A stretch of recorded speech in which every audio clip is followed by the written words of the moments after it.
Inspector মোহিত খুরানা। এই গল্পটা আমার নিজের জীবনের। সে সময় শহরে দুজন চোর খুবই সমস্যার সৃষ্টি করেছিল। তারা ট্রেন থেকে জিনিসপত্র চুরি করতে শুরু করেছিল।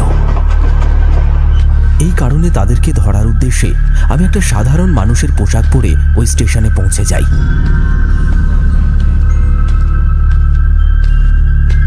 রাত তখন 2টো। স্টেশন চত্বর একেবারে ফাঁকা। একটি লোক সাথে করে একটা বড় কফিন নিয়ে স্টেশনের ভেতর প্রবেশ করল। তার একা ওই কফিনটাকে টানতে বেশ সমস্যা হচ্ছিল, কিন্তু তবুও সে কোনো কুলিকে ডাকলো না। এমন সময় আমার চোখটা গেল সে ছাড়াও আরো 2টি ছেলে স্টেশন চত্বরের চক্কর কেটে চলেছে। তারাও খুব সন্তর্পণে এদিক ওদিক দেখছিল। আমার মনে হলো হয়তো এরা দুইজনই সেই চোর যাদেরকে ধরার জন্য আমি আজ এখানে এসেছি। কিছুক্ষণ পরেই ট্রেন প্ল্যাটফর্মে এসে দাঁড়ালো। সব বগিতেই প্যাসেঞ্জার ছিল, শুধুমাত্র একটাই বগি ছিল যেটা ছিল পুরোপুরি ফাঁকা। দেখলাম লোকটা ওই কফিনটাকে টানতে টানতে ওই বগির দিকে এগিয়ে গেল। কফিনটাকে বগিতে তোলার জন্য লোকটার বেশ নাকানি চোবানি খেতে হচ্ছিল। এমন সময় যেই 2টি ছেলে আশেপাশে ঘুরছিল তাদের মধ্যে একজন এসে কফিনটা ধরল। দিন, আমি আপনাকে সাহায্য করছি। না, এটা ধরবে না। লোকটা হাত দিয়ে ছেলেটির হাত সরিয়ে দিল। তার এইরূপ আচরণে সেখানে উপস্থিত সকলেই সন্দেহর দৃষ্টিতে তার দিকে তাকিয়েছিল। আমার বুঝতে কোনো অসুবিধা হলো না যে এই কফিনটার মধ্যে কোনো একটা রহস্য লুকিয়ে আছে। লোকটা একাই সেই বগিতে চড়ে বসলো যেখানে কেউ ছিল না। দেখলাম ছেলে দুটো নিজেদের মধ্যে ফিসফিসিয়ে কি কথা বলল। তারপর একজন একজন করে দুজনাই সেই বগিটায় চড়ে বসলো। আমি বেশ বুঝলাম এরাই হলো সেই চোর যাদের ধরতে আমি আজ বেরিয়েছি। অগত্যা আমাকেও সেই বগিতে চড়ে বসতে হলো। একটা কোচের মধ্যে সেই লোকটা বসেছিল। তার পাশেই সিঙ্গেল উইন্ডো সিটের কাছে আমি বসেছিলাম, আর এখান থেকে আমি খুব ভালোভাবে তার উপর নজর রাখতে পারছিলাম। লোকটির উল্টো দিকেই ওই 2টি ছেলে বসেছিল যাদের উপর আমার চোর হওয়ার সন্দেহটা গিয়েছিল।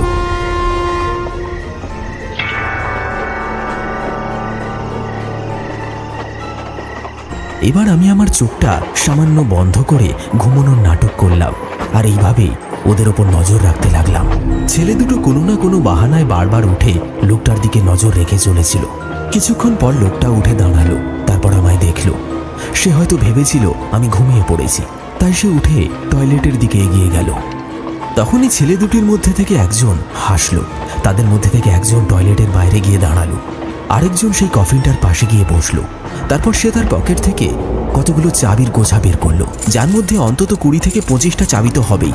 তারপর সে একটা একটা করে চাবি দিয়ে কফিনটা খোলার চেষ্টা করতে লাগলো। এবার আমি কনফার্ম হয়েই গেছিলাম যে এরা দুজনেই হলো সেই চোর। একজন টয়লেটের পাশে দাঁড়িয়ে কফিনের মালিকের ওপর নজর রাখছিল, আর দ্বিতীয়জন কফিনটা খোলার চেষ্টা করেই চলেছিল। আমি তখনও ঘুমানোর নাটক করে সব কিছুর ওপর নজর রাখছিলাম। আমি ওই 2টি ছেলেকে তখনই ধরলাম না, কারণ আমার এই তৃতীয় ব্যক্তির রহস্যটা জানতে হবে। আমার জানতে হবে ওই কফিনের ভেতর কি আছে, লোকটা কফিনটাকে কোথায় নিয়ে যেতে চায়। কিছুক্ষণ চেষ্টা করার পর ছেলেটি কফিনটা খুলতে সক্ষম হয়, আর সাথে সাথে তার মুখে একটা হাসি ফুটে ওঠে। তালাটা বের করে সে সিটের উপর রেখে দেয়। তারপর ছেলেটি কফিনের ঢাকনাটা খুলল। কফিনের ভেতর কি ছিল আমি দেখতে পাচ্ছিলাম না, কারণ তার খোলা ঢাকনাটার মুখটা আমার দিকে ছিল। কিন্তু ভেতরের দৃশ্য দেখতে ছেলেটার হাসি যেন কোথায় গায়েব হয়ে গিয়ে একটা ভয় ফুটে উঠল তার মুখে। সে খুব জোরে চিৎকার করে উঠল। আমি দেখলাম একটা লম্বা লম্বা নখযুক্ত হাত বাইরে বেরিয়ে এসে ছেলেটিকে ধরে কফিনের ভেতর ঢুকিয়ে নিল। তারপর একা একাই কফিনের ঢাকনাটা বন্ধ হয়ে গেল, আর ভেতর থেকে কফিনের কাঠের উপর ধাক্কা দেওয়ার আওয়াজ আসতে লাগলো। ব্যাপারটা দেখে আমি হতবাক হয়ে গেলাম।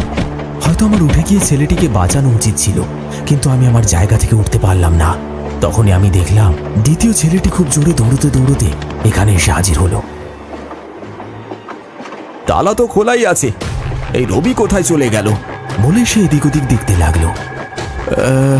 যদি ওই লোকটা তালা খোলা অবস্থায় দেখে তবে সে সন্দেহ করবে। কথাটা বলে সে কফিনটা আবার তালা বন্ধ করে দিল। তারপর চাবির গোছাটা নিজের পকেটে ভরে সেখান থেকে চলে গেল। সে চলে যেতেই কফিনের মালিক আবার এসে নিজের জায়গায় বসলেন। আমার মনে হাজারটা প্রশ্ন বের করল। যে কেসটা নিয়ে এসেছিলাম এখন সেটা ভুলে গিয়ে এই বাক্সের ভেতর কি আছে সেটা জানার কৌতূহল যেন আমার মনের মধ্যে আরো বেশি করে চেপে ধরল। ওই সময় ট্রেনটা ঘন জঙ্গলের মাঝখান দিয়ে নিজের গন্তব্যের দিকে এগিয়ে চলছিল।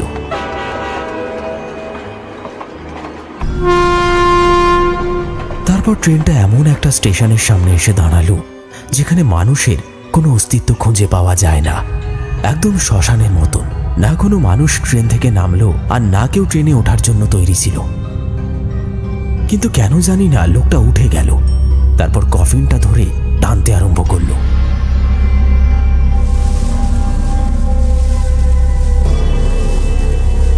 তারপর দরজার দিকে এগিয়ে গিয়ে কফিনটাকে সে ট্রেন থেকে নিচে নামিয়ে নিল।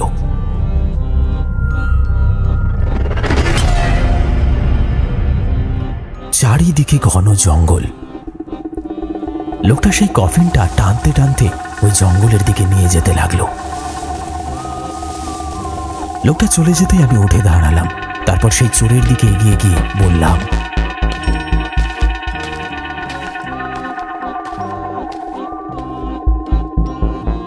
তুমি চোর? শুনে সে ভয় পেয়ে আমাকে বলল, এ কি বলছেন আপনি? কে আপনি? তুমি একটা চোর, আর তোমার দ্বিতীয় সাথী ওই কফিনের ভেতর আটকে আছে। কি? এটা কি করে হলো? সেটা তো আমিও বুঝতে পারছি না। যদি তুমি তোমার বন্ধুকে বাঁচাতে চাও তো আমার সাথে ওকে ফলো করো। আমার কথায় ছেলেটি রাজি হলো। তারপর আমরা দুজনাই ট্রেন থেকে নেমে লোকটিকে ফলো করতে লাগলাম। লোকটা গভীর জঙ্গলের ভেতর চলে গিয়েছিল।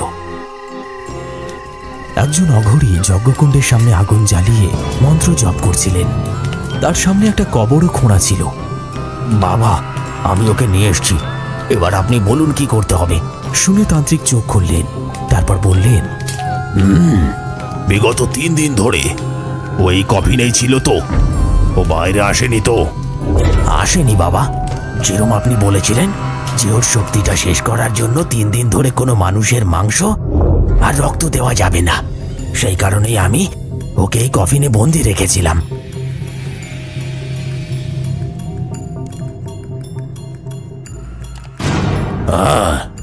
খুব ভালো করেছিস, এখন ওকে চিরকালের জন্য শেষ করে ফেলি। কথাটা বলেই তান্ত্রিক দাঁড়িয়ে পড়লেন। তারপর কফিনের সামনে দাঁড়িয়ে জোরে জোরে মন্ত্রপাঠ করতে লাগলেন। আমরা দুজনও গাছের পেছন থেকে বেরিয়ে এসে তাদের সামনে চলে গেলাম। তোমরা দুজন নিজের জায়গা থেকে নড়বে না। এই কফিনের মধ্যে কি আছে? কি চলছে এখানে? হঠাৎ করে আমাদের আকস্মিক আগমনে তারা দুজন হকচকিয়ে গেল। এমন সময় হঠাৎ কফিনের ভেতর থেকে একটা আওয়াজ আসতে লাগলো। ভেতর থেকে ভয়ানকভাবে চিৎকার করে কেউ বলল, খোলো এটা, আমাকে বের করো বাইরে, খোলো এটা, বের করো আমাকে। এটা কিভাবে হতে পারে? এর ভেতরে তো এখনো জান আছে। তুমি কি 3 দিনের মধ্যে ওকে কিছু খেতে দিয়েছিলে? আমি এমন কেন করব? হঠাৎ করে ঢাকনাটা ভেঙে খুলে গেল। তারপর সেটা দূরে গিয়ে আছড়ে পড়ল।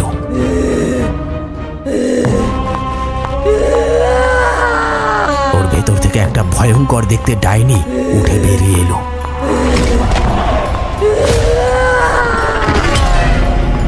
তার চোখগুলো ছিল লাল টকটকে আর হাতের নখ ছিল ধারালো এবং তীক্ষ্ণ।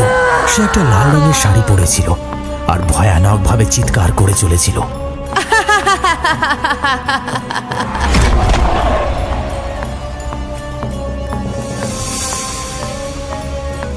ওই চোরের লাশটি আমাদের সামনেই পড়েছিল, কিন্তু তার শরীরের বিভিন্ন জায়গা ক্ষতবিক্ষত, সারা শরীর রক্তে মাখা ছিল। তার শরীরের এক টুকরো মাংস এখনো সেই ডাইনির মুখের মধ্যেই ছিল, যার থেকে বেরোনো রক্ত তার মুখ থেকে বেরিয়ে মাটিতে পড়ছিল। এটা কার লাশ যেটা কফিনের ভেতর ছিল? আমি কিছু জানি না, জানি না। মরার পরেই ভালো করে ভাবিস যে কার কি ভুল ছিল। বলে সে তান্ত্রিকের কাঁধের উপর তার নিজের দাঁত বসিয়ে দিল। তারপর চাবাতে লাগলো।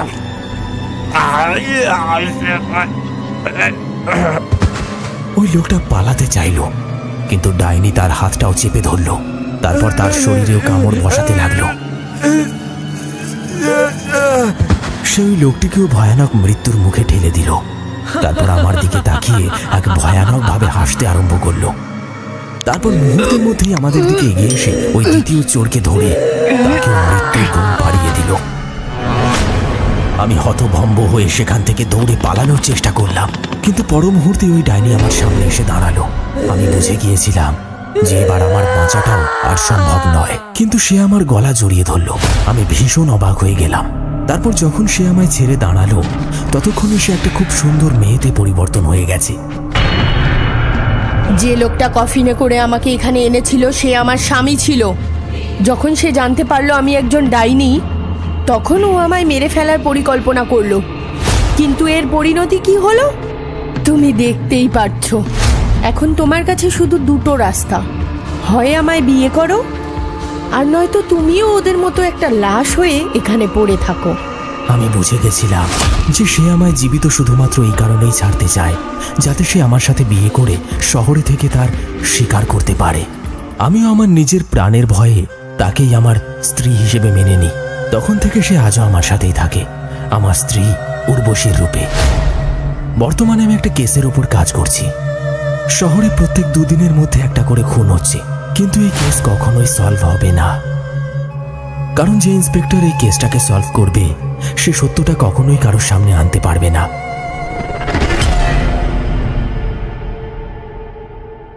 কারণ এই সমস্ত খুনগুলোর পেছনে রয়েছে ওই ইন্সপেক্টরের স্ত্রী। আমার স্ত্রী একজন ডাইনি।